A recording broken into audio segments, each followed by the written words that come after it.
Coming to you live from my apartment, it's Rob Has a Podcast. And now here's a guy who's really ready for you to hear all about our draft choices here for Big Brother 20.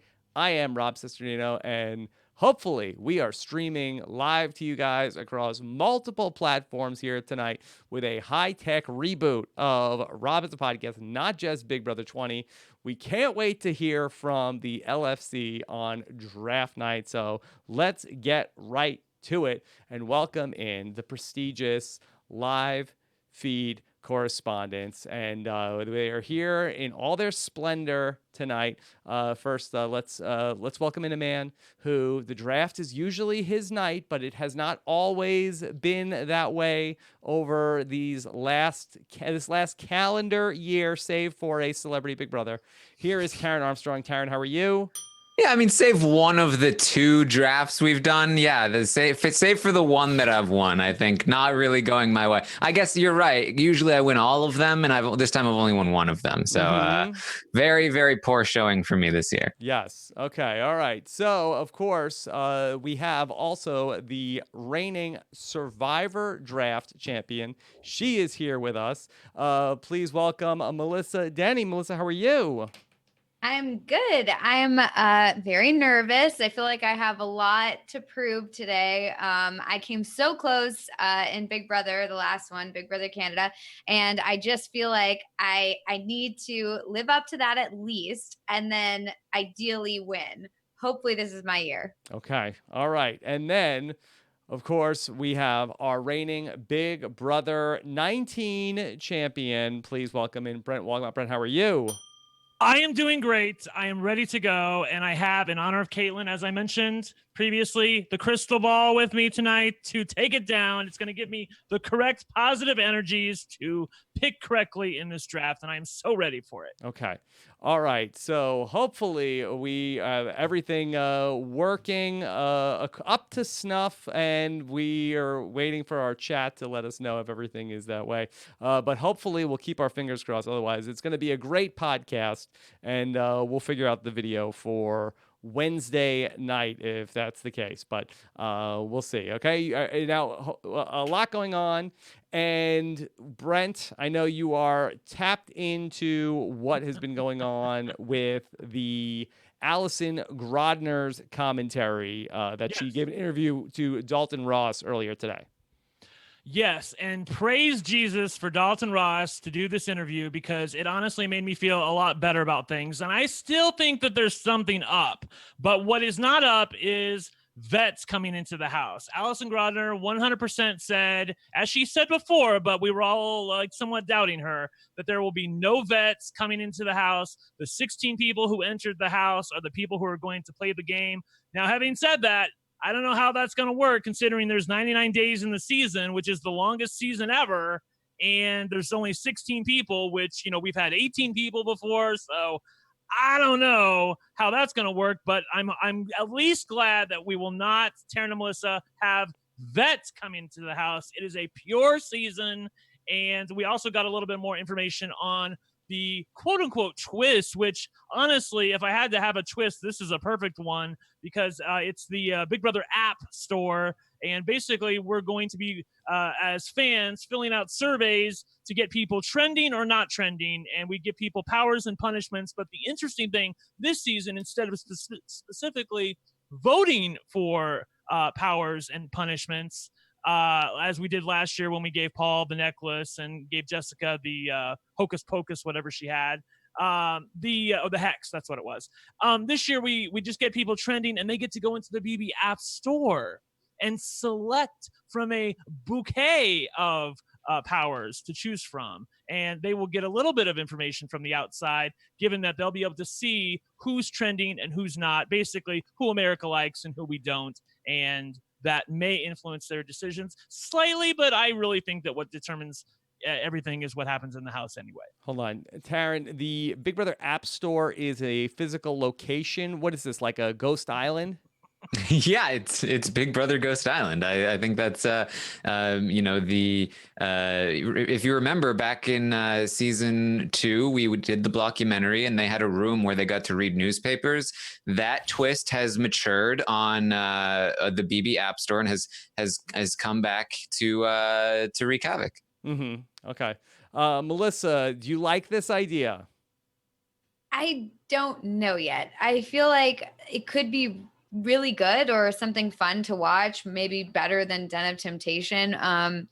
But at the same time, I just feel like there's some way that it's going to be horrible. And so I don't know if I'm excited about it or not. I guess it's better than some of the things we might have gotten, but you really have to see how it plays out. Okay. Yeah, I really don't think it's going to be that bad. I mean, we know there's going to be a few twists here and there, and at least this way, these people get to choose the twists, and also there's a little bit of discrepancy about, like with the next week when somebody else goes in, they'll get to see the powers that are there. So if people come in after, and they'll get to know what they had to choose from, so they'll know what's at least on the table. So there's that, and also it's really hard to interpret what America thinks. I mean, just because somebody is trending low, that might mean they're invisible, or that might mean they're a real a-hole. You really don't know. So I think that on balance, given how bad it could have been, and it could have been bad, I think we're doing okay. Yeah, but then do people who are trending for bad reasons, like because everyone hates them, end up getting rewards? And so we just shouldn't talk about them? They get punishments. The people who do not trend very well get punishments. No, I mean, if they're trending well. Oh, yes. In a bad way. Like they're trending. Oh, about the way Right. The way Allison classified it was, if you're trending, that's good. If you're not trending, girl, that's bad. So if you're not trending, you're going to get a punishment, and that's a bad thing. Wait, do you get a punishment if you're trending for something bad, or do you get a punishment if you're not trending at all? There is no trending for something bad. It's just trending good. But you can trend for something bad. No such thing as bad publicity. On Twitter, that's true. But the way they are doing these surveys for Big Brother, you got to go onto the site, fill out the survey, and if you give positive feedback, that means someone's going to trend up. If you give negative feedback, they're going to trend down, and the people that are down are the people that are going to be getting the punishments. Now you can interpret that as, they're at least trending, they're just trending really badly. But for the show purposes and for the lingo, they're going to say they are not trending very well at all. Okay. See, that's why I'm a little iffy on it still, because I feel like I don't quite know for sure whether or not it means that people who we hate are going to get rewards just because we're talking about them, even though we're talking about them in a negative way. And it just makes me really nervous because I don't quite fully understand it yet. Yeah, but people on season 15 when we were voting as a country for Amanda to be on the block, she didn't want to face reality because she didn't want to acknowledge the fact that America would be against her. I think if somebody is not trending very well, they'll just say, oh, well, I probably wasn't on the show very much, or they probably just saw this but they didn't see that, or they don't know me very well.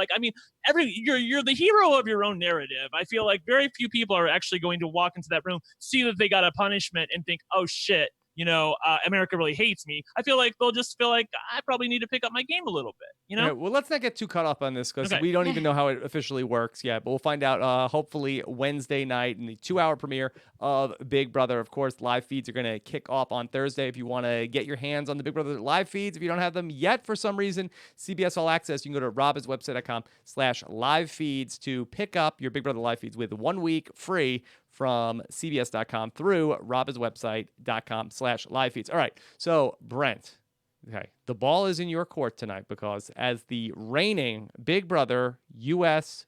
draft champion, you have the honor of selecting tonight's draft order.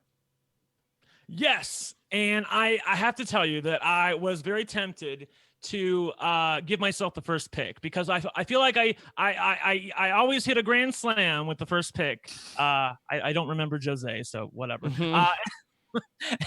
But I decided to be smart. I have learned, and so I have given Taryn the first pick in the draft. See, Taryn, I'm so generous.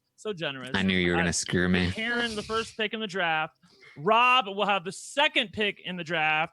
I shall have the third pick in the draft, and Melissa, you've really got a prime position here as the fourth person picking because you get back-to-back picks in a couple rounds. And I feel like that will, because you're always indecisive. I feel like you're always between a couple people. So this way you will not have to worry about decisions made for you. Exactly. You're just going to take them both. So Okay. I feel like this is a good order. All right. So, Taryn, can you set up the rules for this draft? How does the scoring work for people that have not listened to an RHAP draft before? This is a must-win draft, so there's no points. You can get second place. You can have all 5 of your people in the top 6, like I did on Survivor this season, and then still lose because the one person that won was the one person that wasn't on your draft. You have to have the winner on your team. That is the only thing that matters. Okay. All right. Winner take all here in the Big Brother 20 draft. All right. So, Taryn, is there anything else we need to say before you kick things off tonight? I don't think so. I mean, there's still some people in the chat that are a little worried about the audio. I've seen that if you refresh the page, then it might help. So just throwing that out there. Okay. If you're having any issues. Also, really quickly before we start, we did want to acknowledge that there are some unconfirmed spoilers out there. We are not going to address them for the purposes of this draft. It may affect what we end up picking, but we will not really we're not going to talk about it for the purposes of the draft. At the end of the podcast, we'll have a little section, a little live feed update from Taryn, and we can talk about those said unconfirmed spoilers, although they look pretty real to me. And at that time, we'll discuss. But for now, we're just gonna we're all on the same page. That we're all on an equal playing field. We've all heard the alleged spoilers. Right. Exactly. Okay. All right. Sounds good. Okay. So Taryn with pick number 1. You won't pick again until we get all the way back to pick number 8. Taryn. All right. Well, I'm gonna go with. I feel like this is probably the stock pick for number 1. I like to give Brent the first pick because he usually picks somebody that nobody else would have picked anyway. But he knew not to do that. I'm gonna go with Winston as the number 1 draft pick. I knew that if I let it go to Melissa, she would take him. That was my absolute pick. That was my number 1 above all else. So I figured. All right, Taryn, give us the case for Winston tonight. Winston, to me, just seems like the most well-rounded player. He's a fan of the game. He has seen a decent amount of seasons. He seems very well-spoken. He seems intelligent. He seems like he's charismatic, but he's also not the biggest guy there. He's not the most overtly threatening. I think there are other people that are going to be more schemy. There are other people that are going to be more physical. And I'm not overly concerned about him. I think there are even other people that are going to come off as more like intelligent, more savvy about the like game knowledge. So I feel like he fits perfectly in the sort of boring but charming spot that we saw this, actually, ironically, his namesake from Big Brother Canada 6, you might say, Wilson. We saw. Sorry, that was probably too far. But I think he's kind of similar to that, but he has game knowledge, and I'm very excited about Winston's chances. So I'm going with Winston here. Okay. Any dissent from the other drafters? Was this the number 1 pick on your board, Brent? No, it was not. I like Winston. I think I can see where Taryn's going with this as his chalk pick. However, I think that 2 things stand in his way. I do feel like he comes off pretty smart. I mean, he doesn't come off as smart alecky as some other people that are currently in the house right now. So that's good. But I still think on balance, he comes off as smarter and more grounded than most of the people in the house. And they will see that as a threat. And number 2, he is an utterly gorgeous guy. There are a couple of them in the house this year. And even though he says he's not looking for a showmance, Cody said that last year, and then they put Jessica in the house. There's going to be a couple of great looking girls in there. And I feel like that is not going to be a good spot for him. And I mean, just given his looks and the way he presents himself and how he just carries himself, I feel like he would always be the target over whoever he hooked up with, and that would be his downfall. So I think that there are a couple of weak points on Achilles here. Okay. And Melissa, you seemed upset when Taryn made the pick. Still seems upset. I'm very upset, Taryn. Not happy. I'm very Blame sad Brent. because I really like Winston a lot. I feel like he knows the game. He's been watching. He went back and watched a bunch of seasons. He doesn't like everyone who's comparing him to Matt from last season, saying like, "Oh, I see it now. He's the new Matt." He said specifically in an interview that Matt was the worst and that he did absolutely nothing. And so I don't think he's gonna be like Matt. So I don't think we need to worry about that. Yeah, I guess, yeah, I'm a little concerned because he is, I mean, a smart guy. He's well spoken. I think people are gonna know that he's good and that he knows what he's doing and he seems athletic and there's really not much negative to say about him. So that could be a potential early target. But I was gonna pick him and I like him a lot. So bummer. Okay. All right. So let's move on to the number 2 pick, and the draft turns to me. I'm gonna go with a guy. I think that probably I have him as the chalk pick at number 1, and he's at the top of my board. I'm gonna go with Tyler.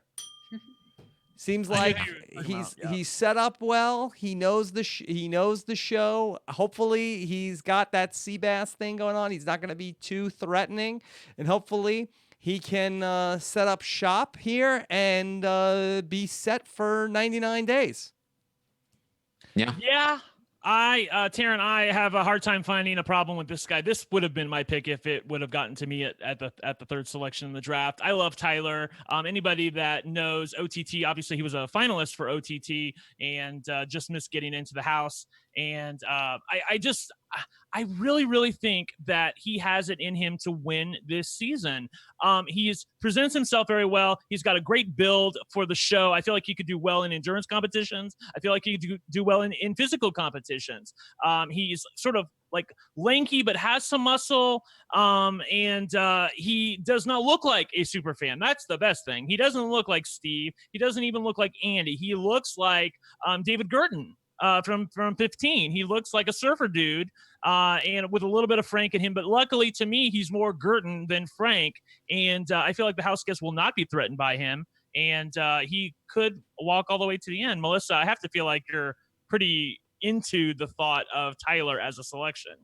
Yeah, he was up near the top of my list as well. I think that Tyler's got something really nice going for him, which is that he doesn't, like you said, he doesn't look or sound like a super fan. He doesn't look or sound super intelligent, no offense. But he is, and he seems a lot more well-rounded than it appears. So I think that's going to allow him to kind of go under the radar. Whereas a lot of the times this like surfer archetype or whatever, they don't look like they know what they're doing and they don't know what they're doing. So it reminds me of Hayden from Big Brother 16 in that, he actually was intelligent and he actually did know about the game and what to do. And it just is reminiscent of that. And same with like Tim Dormer. So yeah, he was up on my list as well. I think he's a good pick. Okay. Yeah, I like Tyler a lot. I like that he's very knowledgeable about the game. He's watched the feeds. He's very physical, as everyone said. Dan was the king, Taryn. He said Dan was the god. Dan was the god. Derek was the king. It's not something like the that. Queen. Ica was the queen. Yeah. I feel like he said Dan was a god, and then in the interview with Ica, he said Derek was a god. I don't know who's the god to Tyler, but either way, he's in the right direction. My only concern, and the reason why I did pick Winston over Tyler, they were pretty close in my eyes, is that I feel like there's just a little bit of wildness in Tyler. Like there's a little bit of wild to him that I'm a little concerned about. He's fun. He's fun. Yes, I agree. I think he's fun, but I think also like he'll be in that app store every week, Taryn. Not like Whispering Winston. Well, that's the thing. When you think like, I mean, we get a lot of boring winners on these shows. And I feel like having a little bit of wild too, I'm going to give the edge to the boring person. Okay. All right. Let's keep moving and let's get to our 3rd pick. And Brent, you wanted the 3rd pick. I did. Here you are. Pick number 3 comes to you. I know the chat is like waiting for me to pick one of the crystal chicks. But honey, the thing is that even though I put myself in the third position, which is a new position for me to be in, I still go by my rule, which is I have to like the person in order to pick them. Like we get to the end of the show and I win. Like I was ecstatic last year when Josh won, only because. Not just because I won the draft, but because I liked the guy. I really, really liked him, and I liked him all throughout the season, as you can see if you review any of the LFCs from last season. So I'm going to select Rachel as my selection. I love this bitch. She is awesome. She makes me laugh. She is one of the women in the house that has a little bit of a deeper voice. I feel like is a bit of a calming presence in a way that when she talks to you, but she's very, very funny. I know she can be a little bit extra to some people. She may come off that way, but I think that she's a fan of the game who is trying to, she's been thinking about getting on the show for a while. She's been watching it, I think, since season 1. And she just seems to me as someone who has the perfect package of physicality, humor, being self-effacing, and game knowledge to be able to pull this out. Okay. Melissa, do you like that pick? Are you She mad? has a sad face. All of these people were on your draft board, Melissa. Yeah. Oh, yeah. All of these people were on my draft board right in a row. Like it was Winston, Rachel, Tyler. Right? 1, 2, 3. This is like literally the worst position being number 4. I don't like this at all. Oh, come on. You're gonna get 2 people. You're gonna get two people next. That I don't want. By the time I pick again, I'm into my can't win the game list. Mm-hmm. Oh yeah, I don't want to be first. I'd prefer to be fourth than to be first. But you guys picked all the people I wanted. Whatever. What do you think about Rachel? You like the pick. Obviously, you were going to select her if you had the chance. So what do you think about her? I know. I like her a lot. I like that she knows the game and that she's a fan of the show. And I like that. I mean, she seems really intelligent.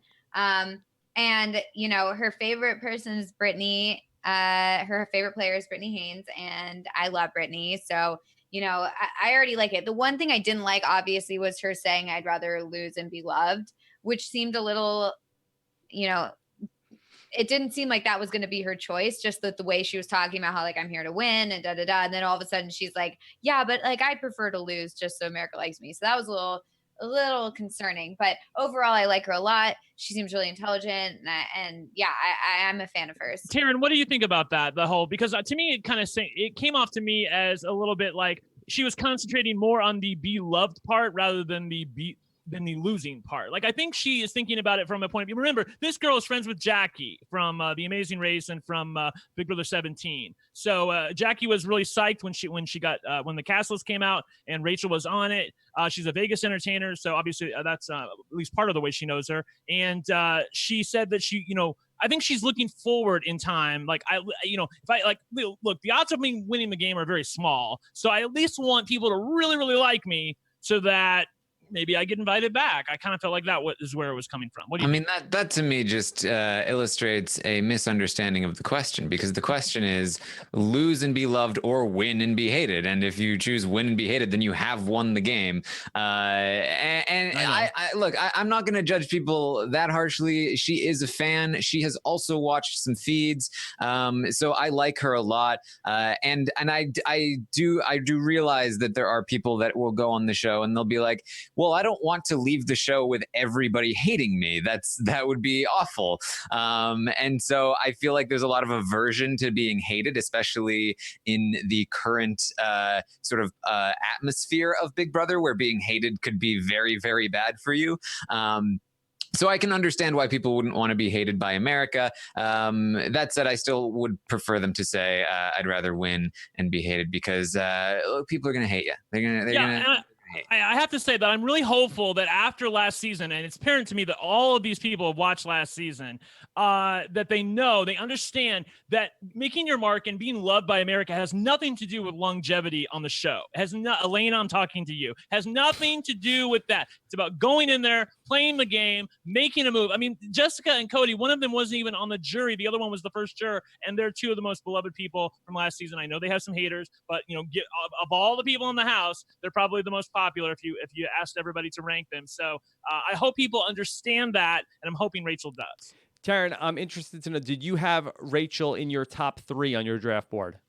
She was number 4. Okay. All right. So right up there. I had her at number 2, Brent. So Okay, good. So the consensus. I love her. I think she's so fun. I'm just so excited to watch her play the game. I'm more excited to just watch her in the house. She's such a ham, and she doesn't annoy me. There are people that can be a ham that annoy the shit out of me, but she's just great. I love her. Okay. All right. Melissa, you waited patiently watching all of your picks come off the board.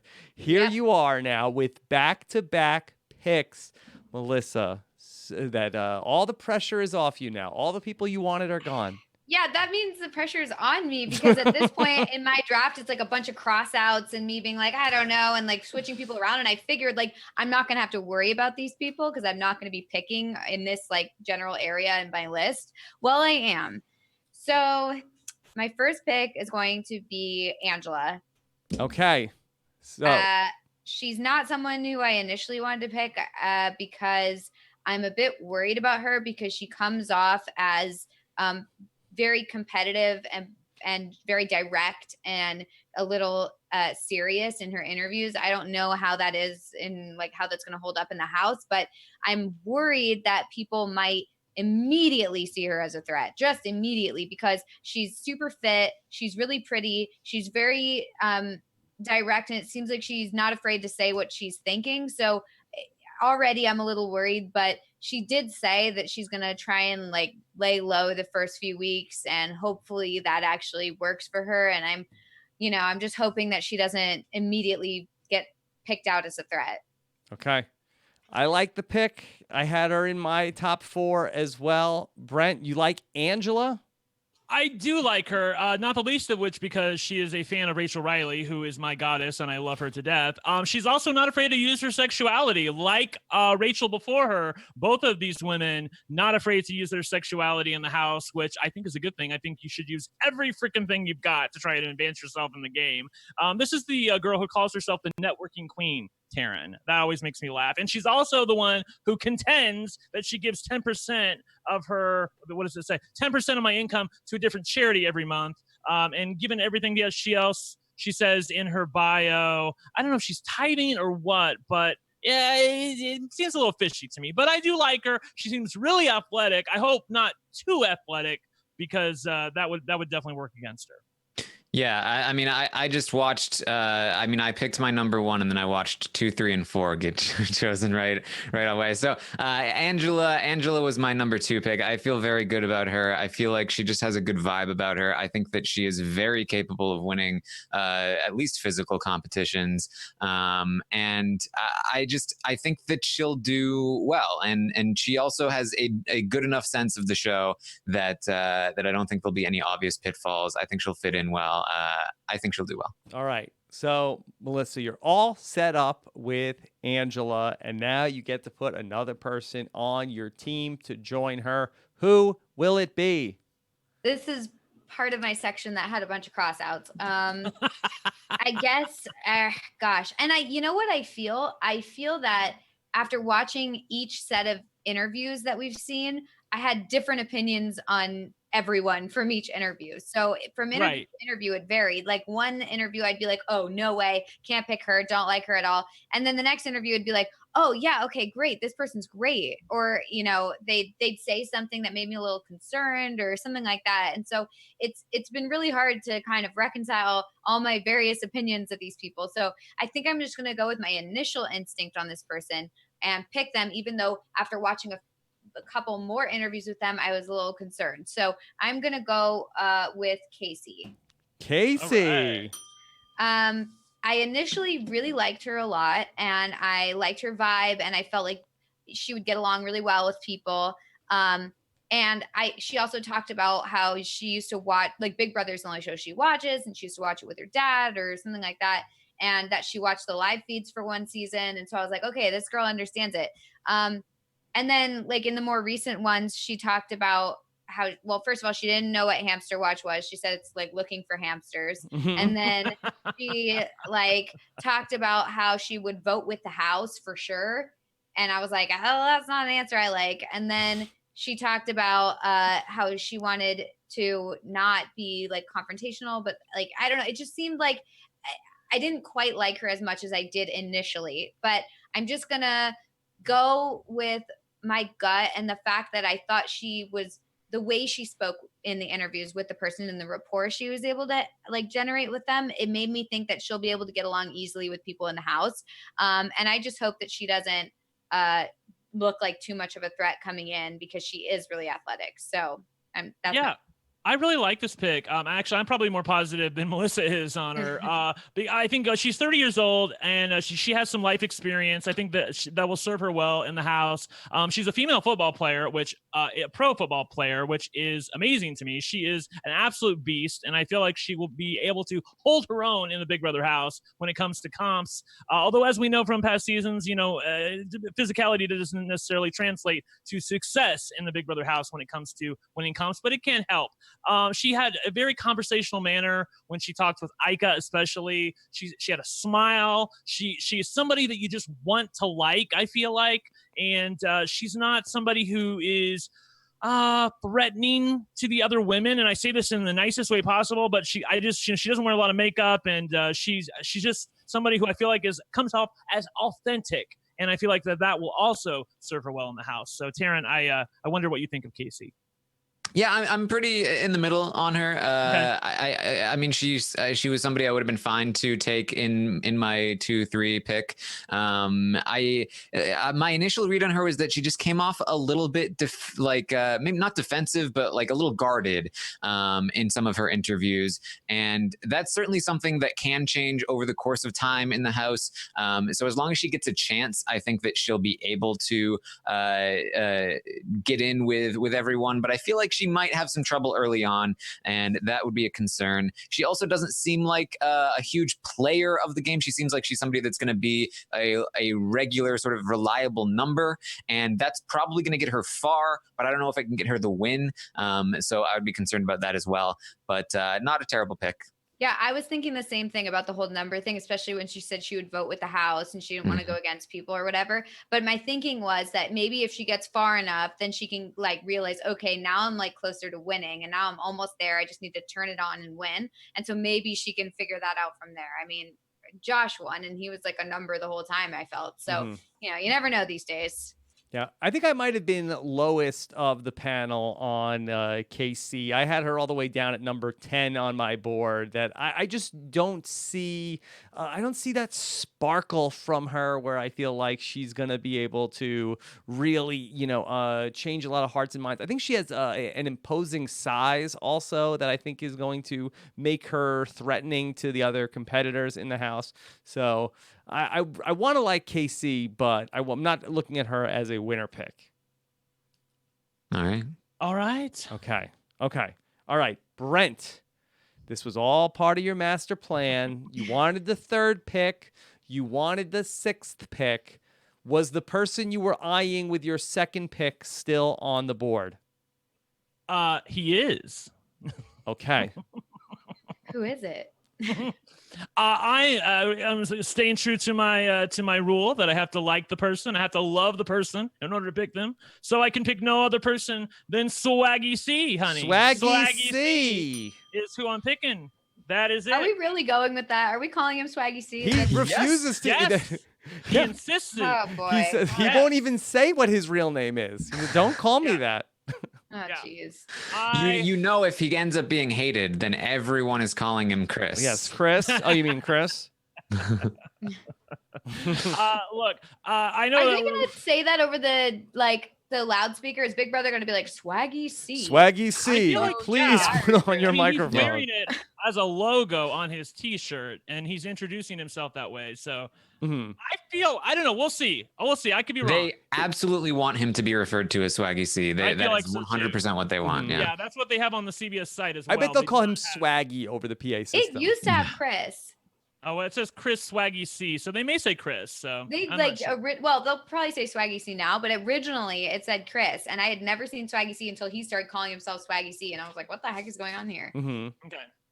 Well, listen, I tell you what, I have never been so into a guy than I have been into Chris. Wow. Swaggy. I can't believe I just called him Chris because I'm calling him Swaggy the whole time. He is so handsome and so charming. I loved his interview with Ika. He was just great. And the way he presented himself, I think that, and he's a fan of the show. That's the thing that I think nobody in a million years will think that this guy is a fan of Big Brother. And he's been watching ever since Big Brother 8. I'm actually curious to know everybody else's opinion on it. I mean, I'll get through with mine, but I'm curious to know if this, I didn't want to take the chance that he would fall and then Taryn would pick him, because I feel like he's actually like a lot of upside. And I'm really, really into him. And, Okay. Yeah. Taryn, as Brent is falling all over himself over Swaggy C, was that your master plan? Would you scoop up Swaggy C in this spot? If I had picked the draft order, I would have let Brent go ahead of me twice, knowing hopefully that he would pick Swaggy C.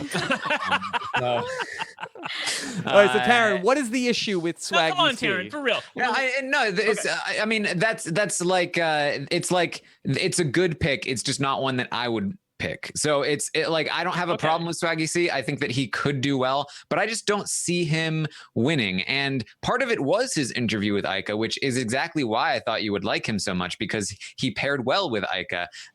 And I think that he has, like when he was doing the mock argument with Ica, he immediately was able to flip into like, well, you said this the other day. Don't go saying you didn't say this the other day. And I was like, this guy is well-versed in arguments, and I think he's going to be getting into some. And I know that we saw Josh win last year, but in general, I feel like the person that gets into a lot of confrontations is not the one that's going to be the most successful. And that fire in him, I do think he'll be a great character. I do think he has the potential to do well in the game and play well. But I feel like I had picks that were higher. Granted, they're mostly gone now. So yes, the confrontational aspect and the seeming love of the confrontation is what scares me about Swaggy C. Melissa, how did you feel about Swaggy C? Don't call me Chris.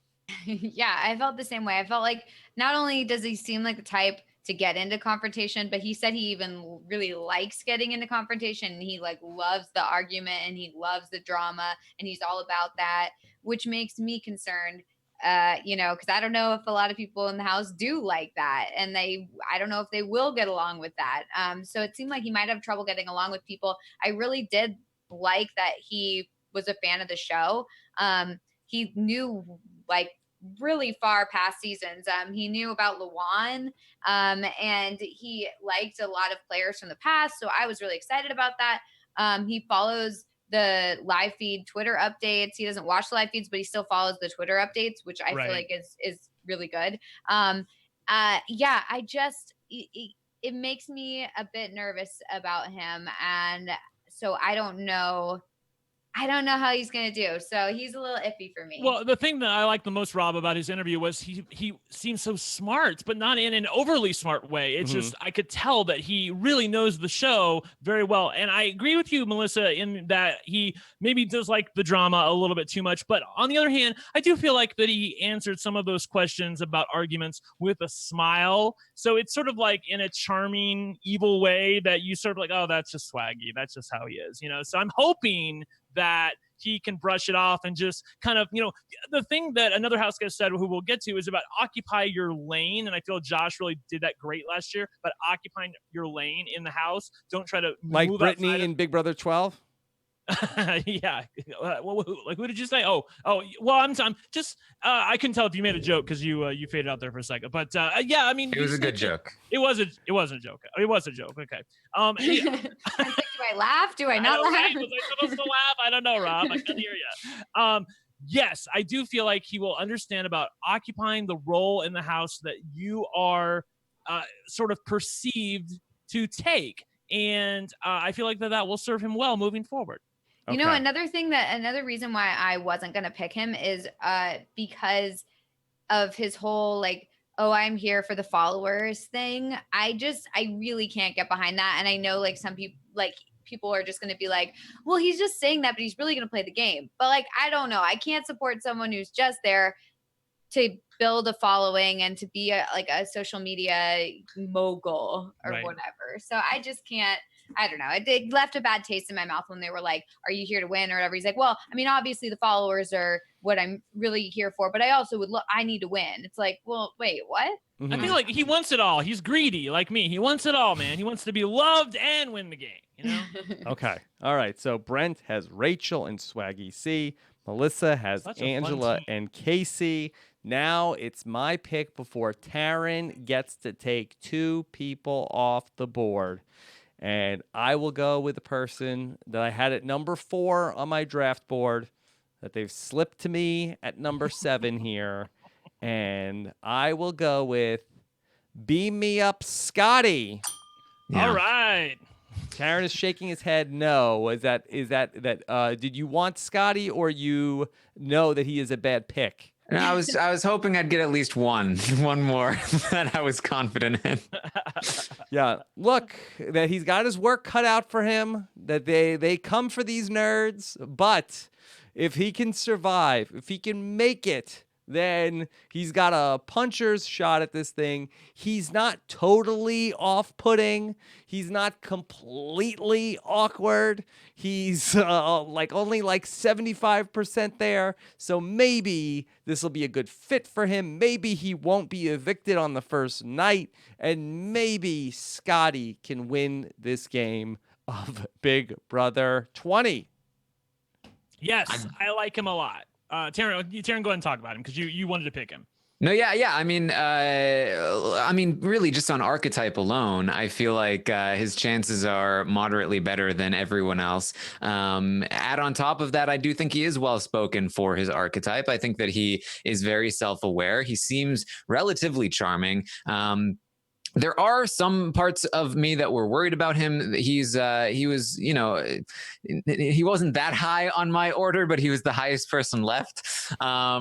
Because one of the things I was concerned about was in the interview with Ika, he talked a lot about being stubborn and being like people told him that he was very annoying, and it didn't come off in any of the interviews, but if that's feedback that he often gets, then they're gonna see it in the house. It's gonna come off at some point. We're gonna see hidden layers of Scottie that I don't think we're aware of quite yet. So when that happens, we might need to be concerned for him. But in general, I feel like you can't go wrong at the number 7 or 8 pick to go with somebody like Scottie, who I think will always have a pretty decent chance of winning. Melissa, your thoughts on Scottie? I like that he's a fan of the show, and I like that he's watched every season, or although I don't know for sure if he's watched every season, but they asked him, have you watched the show? And he was like, I haven't watched season 1. So I don't know if that means he's watched every other season or if that he's just saying I haven't watched season 1. I don't know. Mm-hmm. But it seems like he's a fan of the show. He watched OTT. He didn't like Scott, which was surprising because I feel like they're like the same person. So that was a little weird.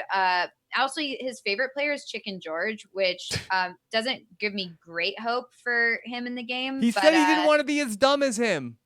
Yeah, well, I don't know. The fact that he just really likes Chicken George, like when I found Chicken George to be like the most annoying character, I didn't know why they brought him back for All Stars, but okay. Also, he said that Chicken George never won a competition. Excuse me, Scottie. I think he was saying, okay, I think they wrote it down wrong because they were like, you're not beating him in a competition or something. Didn't he say that? And I think they wrote it down as like he hasn't beaten anyone in the competition.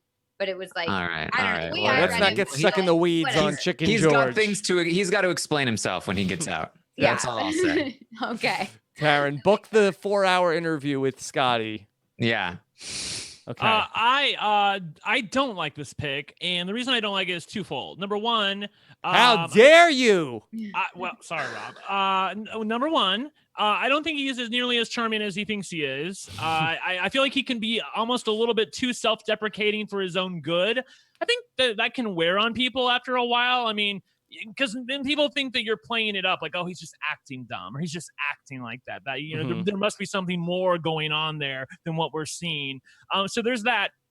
And the second thing was that he wants to knock out the floaters and the butterflies if he somehow gets power or is able to influence a vote. And I think that's the wrong strategy for someone like him because, hello, you are a floater or a butterfly. I'm thinking you're not going to be one of the people running the game. You're not going to be one of the alphas in the house. So I feel like those are your people. So you don't want to eliminate them and then be stuck with all of these comp beasts in the house. So I didn't like that either, Tara. Okay.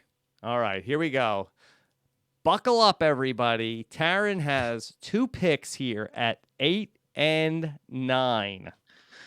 Yeah, this is where I really need to work some magic. The rubber is about to meet the road. Yes, you tell, Taryn. really down in the weeds here, but that's all right. We'll work it out. It's kind of a tough choice. There are 3 people I'm looking at, and it's a little rough. I think the first person I'm going to go with is Haleigh. Okay. Yes. I like Haleigh. She's very charming. I think that she's going to fit in with everyone. I think that people are going to underestimate her, or they might just estimate her. And even if they estimate her, I think that's still going to work out well for her, because I think she's going to go far. And just, I mean, at this point, I'm picking people. Hold on. Let's talk through Haleigh first before you. Were you about to announce yourself? Oh, okay. I'm picking people who I think are going to make it far in the game and have a chance at the end to sort of pick something up, and that's sort of where I see Haleigh right now. Yeah, I have to say that I went into Haleigh with almost no expectations, and I came away pretty impressed from what she said, based on that I thought that she would be a total airhead and not have anything to say. So I kind of liked what she was saying when she was talking to Ika. I like Haleigh. I like her. She's a fan of the show. I mean, granted, she only started being a fan just a couple seasons ago, but still, she tweeted about it, and it seemed like she followed the live feed Twitter accounts, because she like retweeted them. So she's a fan of the show. She seems intelligent, and she is super pretty and seems easy to get along with. I'm sure the guys will love her, and I hope and think the girls will like her too. I like her a lot, and she would have been she's near the top of my list. So the only thing I didn't quite like is I don't know if she has really the competitive nature, and it just kind of seems like she might just go along with things, which I'm hoping is not the case. Yeah, the greatest thing she has going for her is the way she presents herself, because she is absolutely lovely. And she's absolutely gorgeous as well. She is just stunning to me. But the worst thing she has going for her is that she's 21. And she reads even younger to me. She seems like that. So the best thing I think that she can do is get herself into a showman's, hope he's a shield, hope that she goes long in the game and somehow has a chance to win at the end. But she is a completely charming gal. And she seems almost like a do-gooder in a way. Like she wants to do nice things in life for people. So I'm hoping that comes through in the house, and that her authenticity lends some credibility to her game. Otherwise, she's probably in for a rough start. Okay. All right. Taryn, you have Haleigh. Who will you put with Haleigh and with Winston as the 3rd member of Team Robot? Oh man. I've been thinking about it the whole time. I haven't listened to a word you guys have said about Haleigh. And I'm still not totally convinced either way. But wow, I even took Swaggy C and everything, and you're still having problems. So I mean, you think, look, because I have a pretty good idea who's going to be my 4th person. So yeah, I have a pretty good idea too. Yeah. So it's a tough call here. I think I'm gonna go with Taryn is so fancy Fencerton. Gonna go with Sam. I'm gonna do Sam. All right. Hey. All That's a right. good pick. I had her listed up there. Sammy. Yep. I liked Sam a lot. I think, in her interviews, she came off as very charming. Again, very charming. I've got a very charming team. But I was just going to say that, actually. Well, wait till the end of the draft before you say that. Look. When I had control over who's on my team, I had a very charming team. And she just came off as very personable. And my concerns about her are in her bio. She seemed very overconfident in her sort of social abilities. And I got the same vibe when she was talking to Ika. And it's this thing where it's like, oh no, I'm very good at this. I have a set like plan of attack when I approach people and how I bond with people. And in many ways, she seems very sweet, very genuine.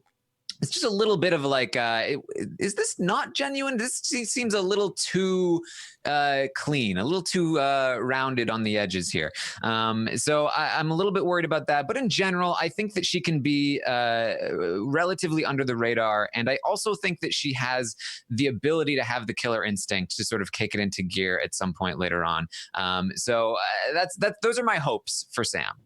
Yeah, Okay. no, I totally got the same vibe that you did. I like her a lot in her interviews, but at the same time, I feel like it's possible that we're all just like reading too much into it, and she's actually just like super sweet and genuine, but she could also be, it seems like, very calculating. It seems like all of this like genuine niceness is like actually her putting this on and wanting to portray this genuine niceness. And so I'm interested in seeing what she's like in the house, especially after like X amount of days. You never know what someone's personality is gonna, come out. And so I'm interested to see how she does. I like that she's a fan of the show. She's been watching for a long time. And she seems really intelligent and smart. And I think she's a good pick. I had her up near the top of my list. So.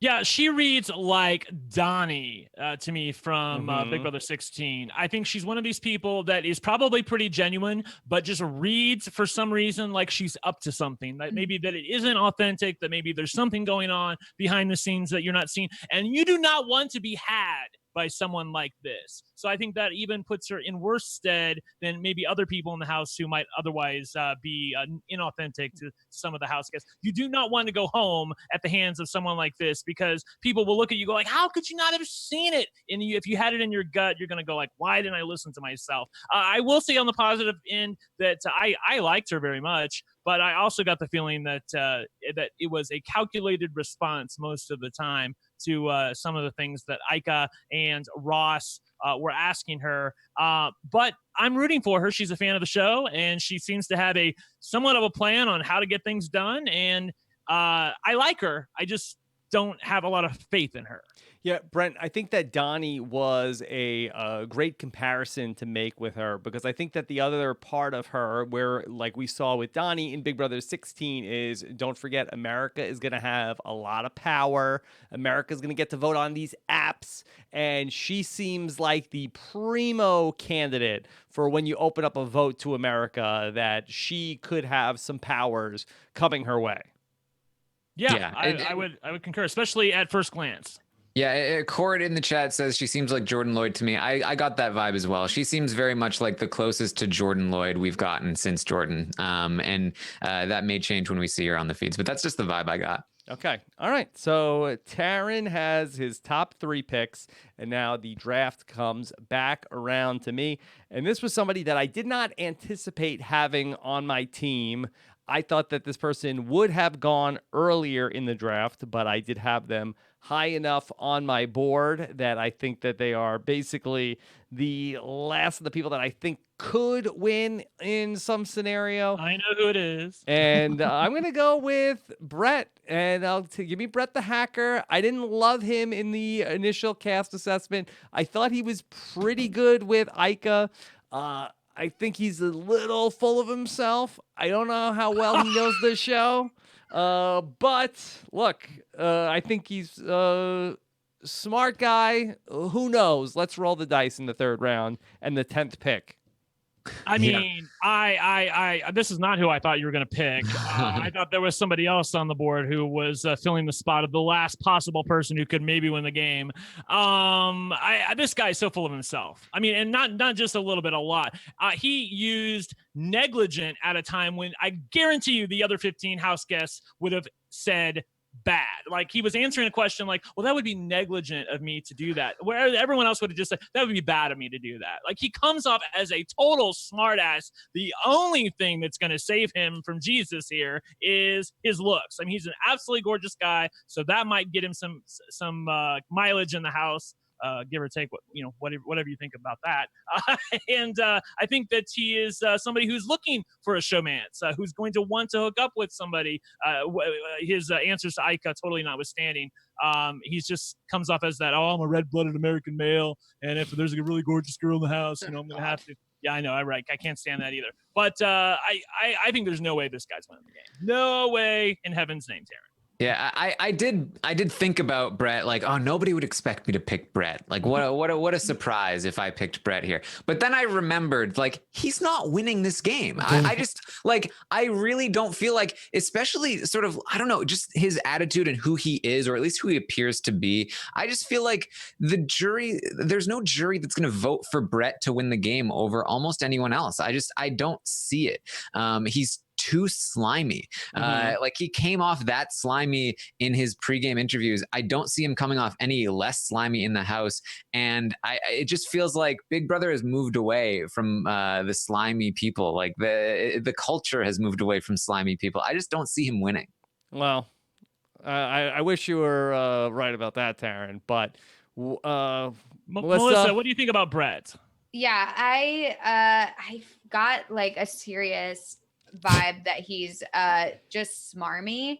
Yes. To be fair, the last time I called someone smarmy in a cast assessment, it was James Maslow, and I ended up really liking him. That's true. So, sometimes this archetype plays on Big Brother. Yeah, it's totally possible that I'm gonna really like him. But during his interview, during his initial interviews, I was like, okay, this guy's just boring. And then during the interview with Ike, I was like, this guy's creepy. So I just felt like, I don't like any of this. So I don't know how it's going to play out. And it's totally possible that I'm going to be like, wow, he's, the next James Maslow. He's so funny and like great to watch on the feeds as like the quick quips guy who has like a funny comment to say or whatever. But I don't know. I don't necessarily see him vibing really well with the other house guests. He doesn't seem like he does a great job of bonding with people. And it's also possible that, like, okay, we're seeing him interact with these interviewers and they've only talked for like 5 seconds. Maybe it's not enough time to make a real connection. And he's trying to like give off this persona. Who knows? But I don't know about him. Okay. Yeah, he seemed really inauthentic to me. And he used the word, when he was talking about himself, a trophy. Ika said, you called yourself trophy, and he didn't even remember it. But then he totally ran with it and was like, yeah, I'm a trophy. I'm a total trophy husband. Like, I mean, he thinks really highly of himself. And the worst part is that he's good looking and he knows it. Like, you want to like people who are good looking that at least act like they don't know they're good looking. Okay. And this guy just cannot do that. So I have no faith in him at all. Okay. Again, 10th pick. Third round. Well, you could have picked who I'm going to pick. Okay. Well, who's so great that's on the board, Brent? I think I know who Brent's going to pick. I'm going to select Bayleigh. I don't know how you didn't select Bayleigh with the 10th pick, but I'm sure as hell going to take her with the 11th pick in the draft. She is totally personable. She's a flight attendant. She deals with crappy people on a daily basis. She seems to know how to handle people who irritate her. And she does have a little bit of kick to her, whereas she is hungry enough and I think competitive enough in order to win. She's a former pageant queen. I love pageant queens on this show. I think that they can do really good at times because if they have the killer instinct. And she was funny about the fact that I won Miss Missouri and Miss Congeniality. And she was like, I don't even know how I won Miss Congeniality. And I was like, well, how did you win it? And she was like, well, I just said, really fake, like, let's go, girls, let's go, let's get some positive energy to people. And they all just liked me for it. So she seems like even a little bit of an alpha female to me. So I'm really excited to see her play in the house, and I would have taken her earlier. Okay. Well, let's talk to me about Bayleigh. I'm not the biggest fan of Bayleigh. I feel like, she just doesn't seem like she knows the game at all, which I don't think she does. She was picked off of like Instagram or something, wasn't she? And also she talked about how she wants to avoid, or she like isn't afraid of confrontation. Like, she's going to try and tone herself down, but I always feel like people say that they're going to tone themselves down and then they don't. Yeah. So I'm a bit worried about her in terms of confrontations. and her talking about how she doesn't know how to get along with boys. I feel like that's like an intricate, or that's a very important part of Big Brother, is getting along with guys and girls. So that concerns me a little. And I kind of felt like some of her conversations with people were a little stilted in interviews. So I wasn't sure how I felt about that. She was a little pageanty at times. Yeah. So I guess like, and I just feel like she has this like set thing that she talks about herself, where it's just like, I'm the first person to da da da. And she has this whole like spiel. And I don't know if like, I don't really feel like I know her yet. But the stuff that she says concerns me a little, like with the confrontation and all that sort of stuff, and like holding her tongue. And so, yeah, I don't know about her. Taryn, what's your take on Bayleigh? I didn't feel great about Bayleigh for many of the reasons that Melissa listed.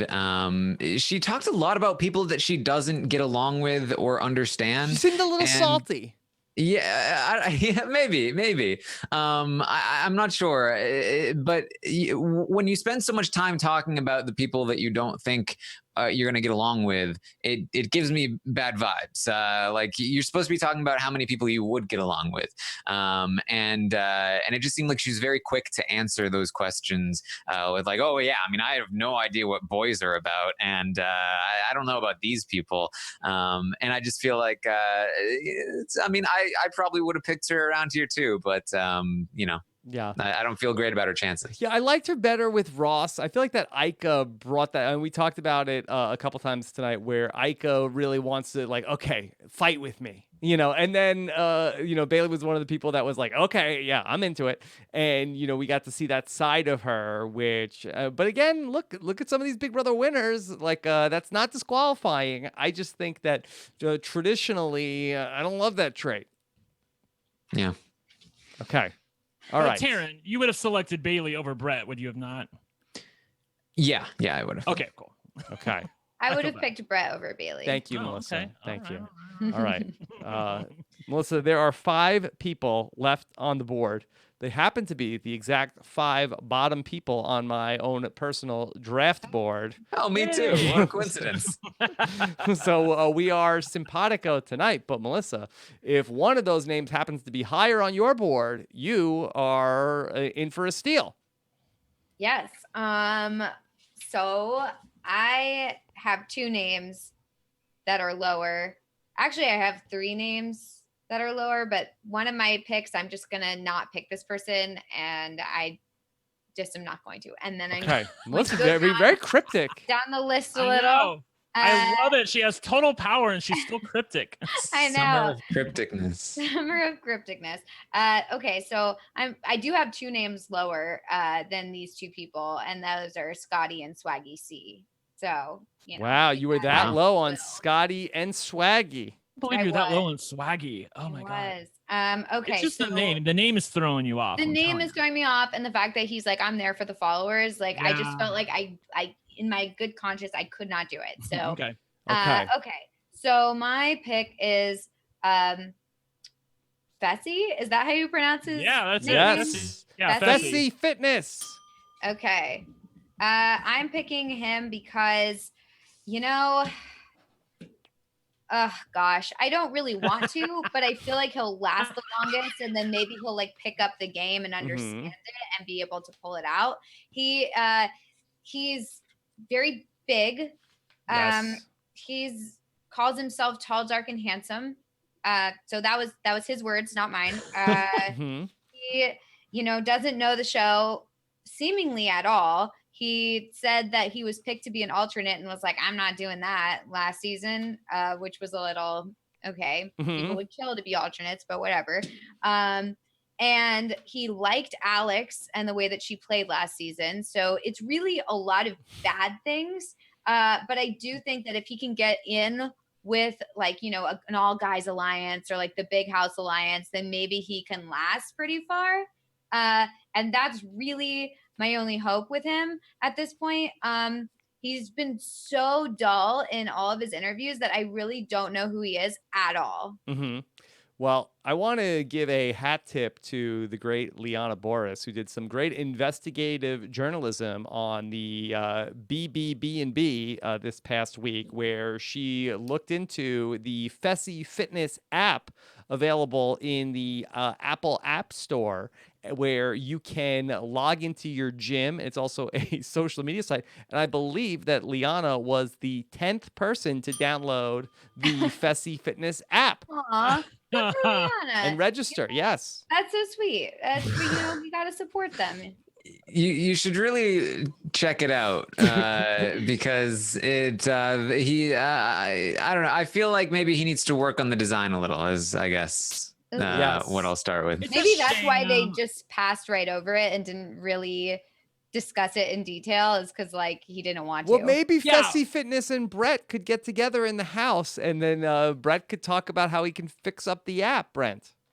That would be something positive, considering that he dabbles in or works in cybersecurity and websites and things like that. I mean, look, this guy ain't winning the game. I feel like there are a couple other people that could possibly maybe somehow win the game, but I don't feel like that this archetype ever gets to the end of Big Brother. Help me, Taryn, if there's some guy who looks like this has ever gotten to the end of Big Brother and won. I guess Memphis would maybe be the closest, considering his build, but I feel like Memphis had way more personality than this guy. He just doesn't seem like he really even kind of wants to be there. He was apparently, like Melissa said, an alternate, and then I think thought he was going to be on the show. Yeah, and then something happened with Survivor, and then he was an alternate, and then maybe he auditioned for Big Brother, then he was an alternate for Survivor, then he thought nothing was happening this season, right? Was that what happened? No, it's that he auditioned for Survivor. Okay. Then they were like, okay, we don't want you for Survivor, but how about Big Brother? And so he they were like, do you want to be an alternate? I guess he maybe went through more of the process, and then they said, do you want to be an alternate? He said no. And then they reached out to him and were like, okay, well, why don't you come to our casting call in Florida or whatever? And so he went there and said that he was super hungover or something. Right. And so he didn't do well, and he didn't hear anything from them until right before. And right. And then he just went straight to finals or something. Right. That's pretty much what happened. I couldn't remember. I remember the last part was that he thought nothing was going to happen, and then all of a sudden June 1st comes around, and they're like, "Hey, you want to be on Big Brother? We need you." Sure. He's like, "Okay, sure, whatever." Well, I gotta go get this app done last minute. Yeah, right. Man. Yeah, the chat has a good point. The chat has a good point. I think that Fessy's upside is Austin from season 17. Okay. So, right there. I mean, Taryn, take that for what it's worth. Does it concern you? I believe it was Haleigh told Ika when they were talking about who are you looking for in a showman. She said, "Well, my type happens to be tall, dark, and handsome." It's true, but Robin Cass knows what she's doing. Those are only Fessy's words, though. Melissa won't even co-sign, so I don't know how true they are. You are not co-signing Fessy as being tall, dark, and handsome.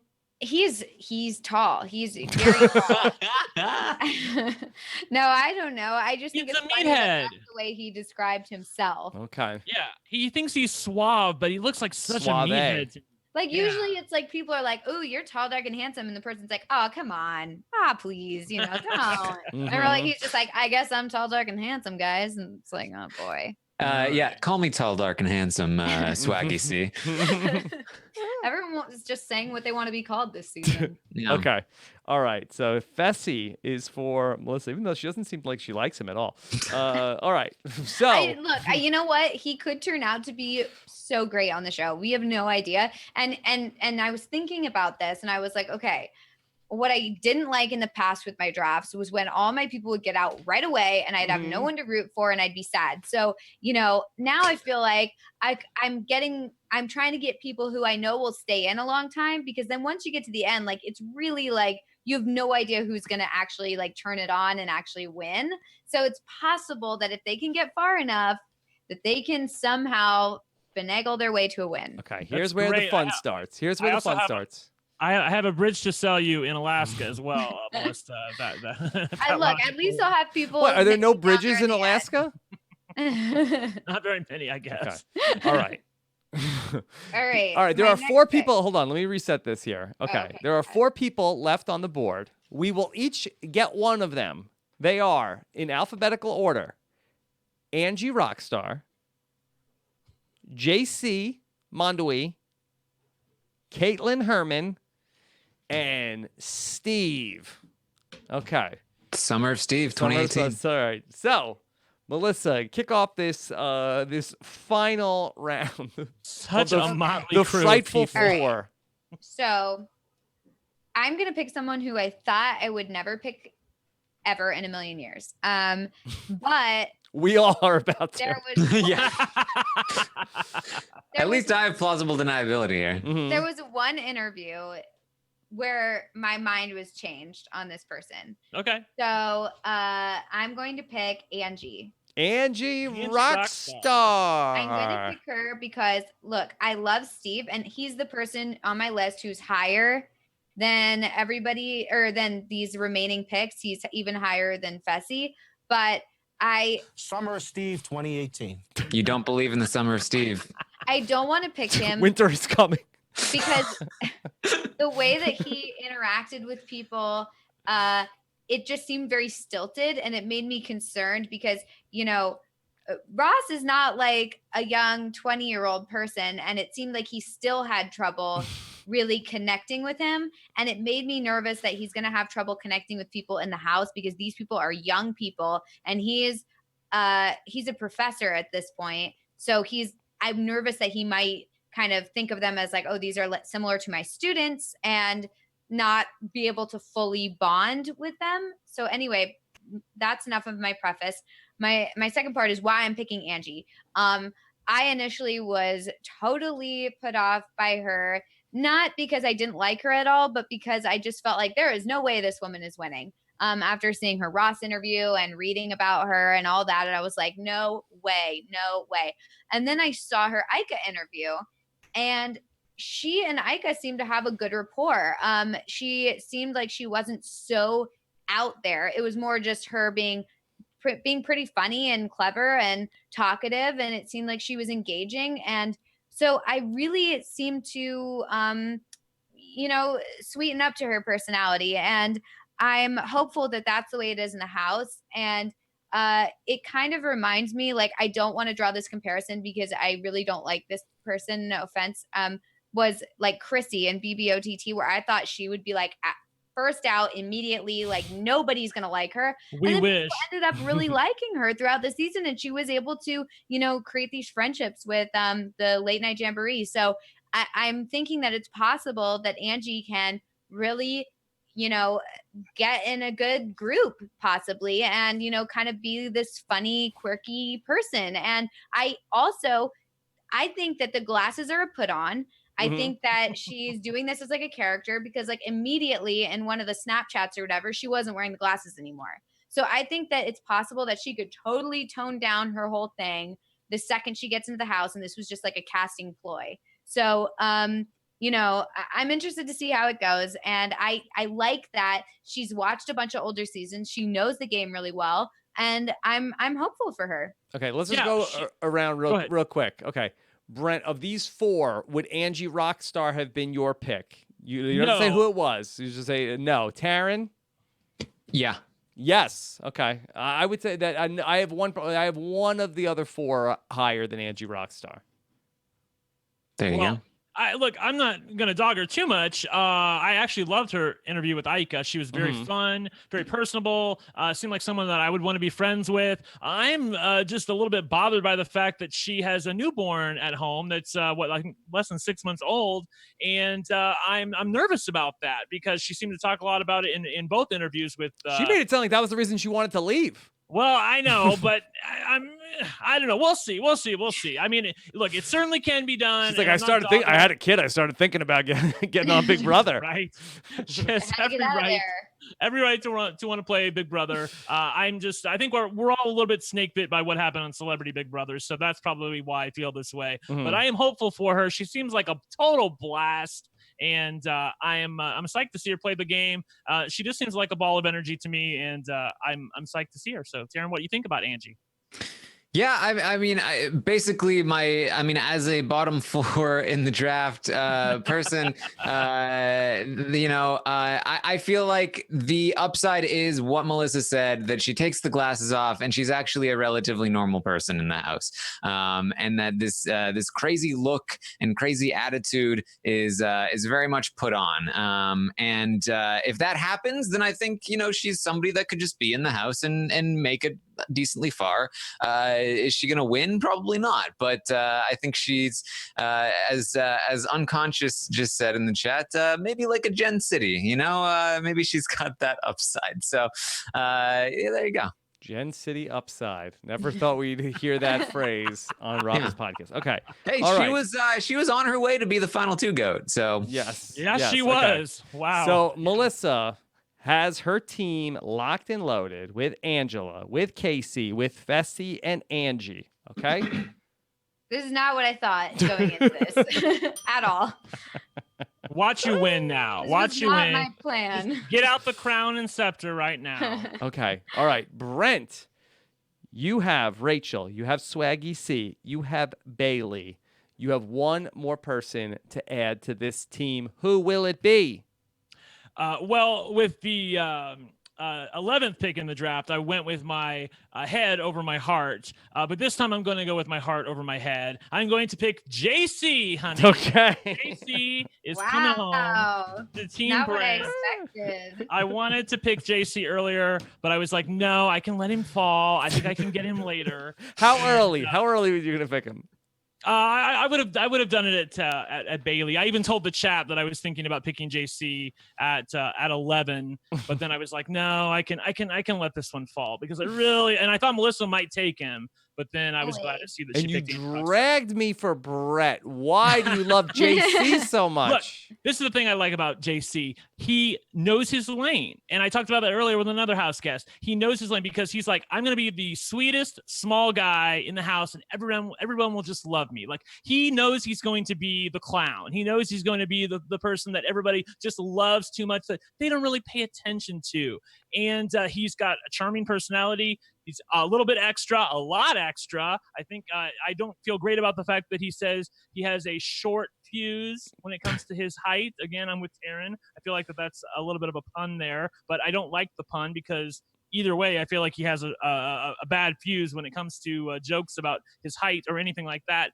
And he's probably gonna have to deal with that in the house. So I don't feel great about that. But overall, I have to pick somebody who is as effed up as JC because of all the things that have come out. By the way, Rob, the podcast we did the other night, or we were talking about the men, and we got to the minion thing, and you said, oh, well, that's kind of something you know it or you don't. You don't know how many people DM'd me after that freaking podcast saying, please tell me what you're talking about with the minion thing. I'm totally lost. So, yes. I think and what did you do? I told them, I referred them to Evil Dick's Twitter and said, here you go. So I think that he's going to be very fun. And obviously, look, this is a 1 in a million shot. But if this guy wins this game, I will be so psyched for him. And he obviously reminds me a little bit of Josh from last season. Not as big of a fan of Josh, but I still feel on balance, he's the person I'm the most psyched Was to that see. A pun also, Brent? Maybe a little bit. Yeah. I mean, to say he's not as big of a fan as Josh, you have a person who is a super fan and a guy who has potentially never seen this show before. I know. Who was recommended to the show by the Messiah, Jose. I know. Who also never saw the show before. Look, and I picked Jose to win, so I feel like it's all going to come full circle now. Gonna pay it forward. Yeah. Exactly. Okay. Yeah. I mean, what is there to say about JC?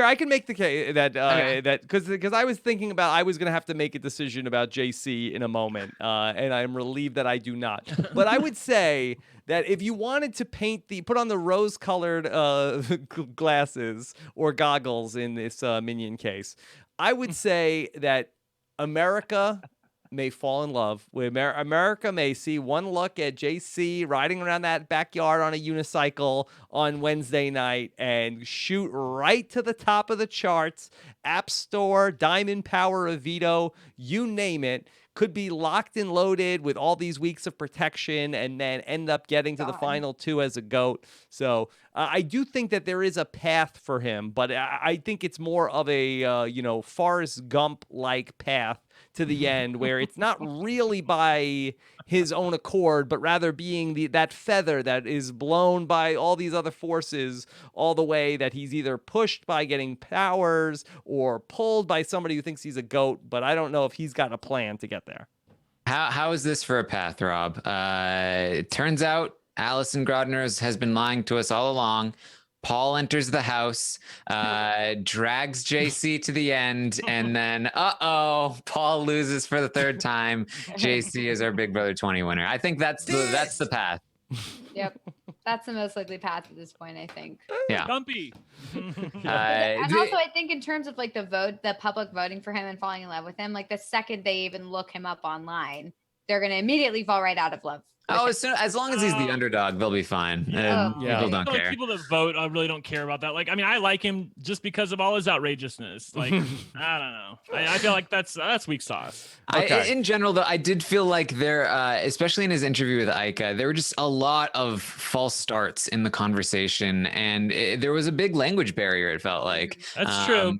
There were a lot of misunderstandings, and you can't underestimate how big a factor that can play when it comes to trying to bond with people, because if somebody's constantly not understanding what you're saying, then it's hard to feel like you're on the same level with them. And so people are going to more willingly gravitate toward people that they do feel more like on the same level with and more comfortable with. Yeah, he is the number 1 contender if we got points for most likely to be streaking the house when the feeds come on Thursday night. Oh, 100%. Yes. Also, number 1 contender for most likely to be subtitled as well.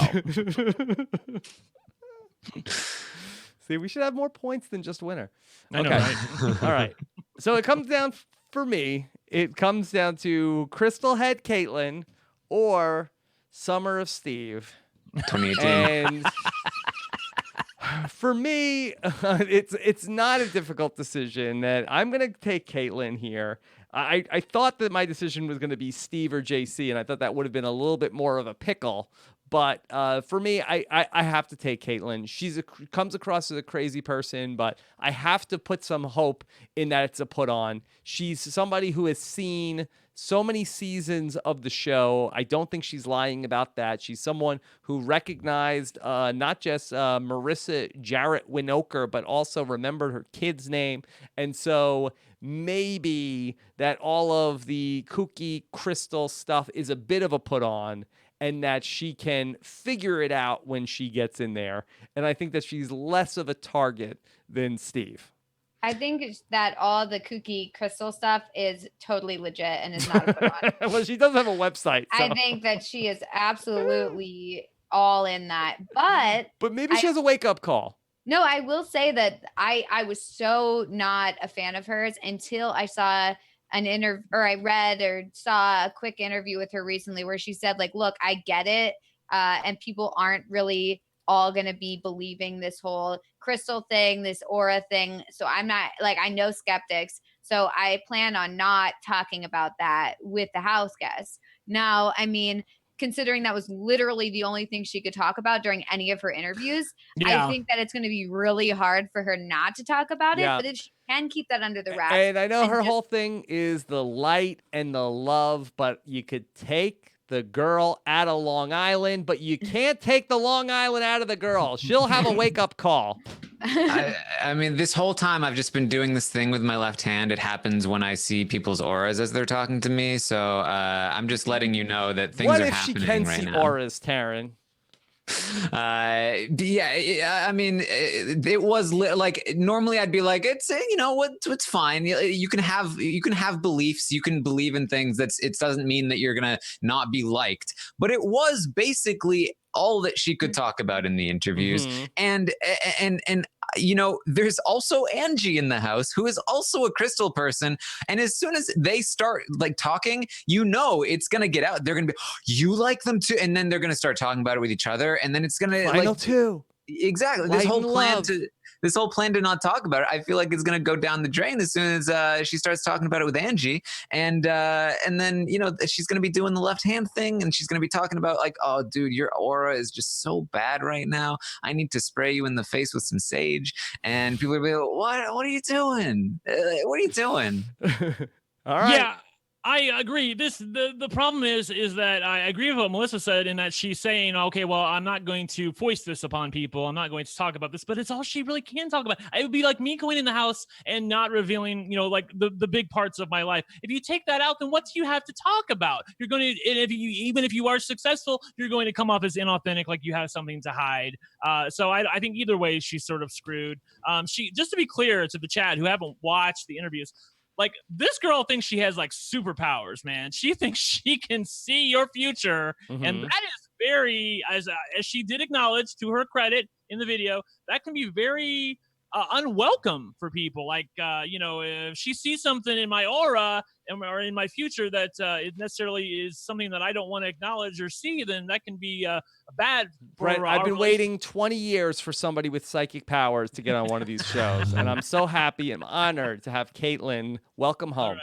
She'll be part fun. of my team. She'll be fun. And so Taryn, yes. Yeah, well, she also she seems like the kind of person that's just very excited about like sharing all of her quirks. Yes. Like, this is what makes me special, and it just feels like there's no way. But she's is gonna that be able threatening in any way, or will she be targeted because of this? Like, oh, this is a crazy person. I'm not worried about her. I think she'll be an easy early target, and then she'll always be somebody that they can be like, well, we could get Kaitlyn out. We could put Kaitlyn up. And I just find it very difficult to see her ever winning a jury vote because I find it difficult to believe that people would respect her enough. Yeah, this is the girl who is like 23 years old and is a life coach. 24. She's 24. 24. Okay.